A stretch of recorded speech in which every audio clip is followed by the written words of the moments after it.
मृग नक्षत्र सुरू होऊन 5 दिवस झाले तरी पावसाचा पत्ता नाही. त्यामुळे काही भागात पेरणी खोळंबली आहे.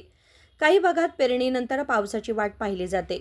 यासाठी शहर देवस्थान मंडळ व शेतकऱ्यांच्या वतीने शुक्रवारी लक्ष्मी टेकडी येथील महालक्ष्मी देवीला गाऱ्हाणे घालण्यात आले. मुबलक पाऊस होऊ दे आणि शेतकऱ्यांचे पीक चांगल्या प्रकारे येऊ दे अशी मागणी करण्यात आली. प्रतिवर्षाप्रमाणे यावर्षीही शहर देवस्थान मंडळ व शेतकऱ्यांच्या वतीने पावसासाठी गाऱ्हाणे घालण्यात आले. शहर देवस्थान मंडळाचे अध्यक्ष रणजित चव्हाण पाटील यांनी गाऱ्हाणे घातले.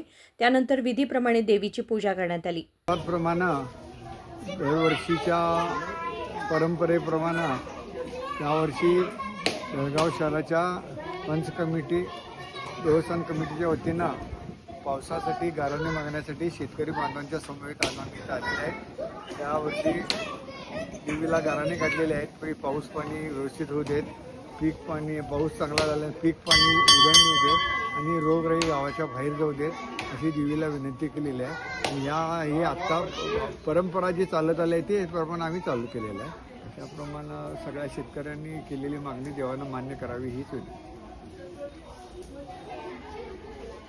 यावेळी बेळगाव शहरातील शेतकरी मोठ्या संख्येने उपस्थित होते. कार्यक्रमाला आप्पा निलस्कर, शंकर बडवण्णाचे, प्रकाश मुदकेकर, सागर मुदकेकर, गोपाळ बाडीवाले, बाबाजी हट्टीकर यांच्यासह शेतकऱ्यांनी कार्यक्रमाला हजेरी लावून पावसासाठी गाऱ्हाणे घातले. राजशेखर हिरेमठ, KMM मराठी, बेळगाव.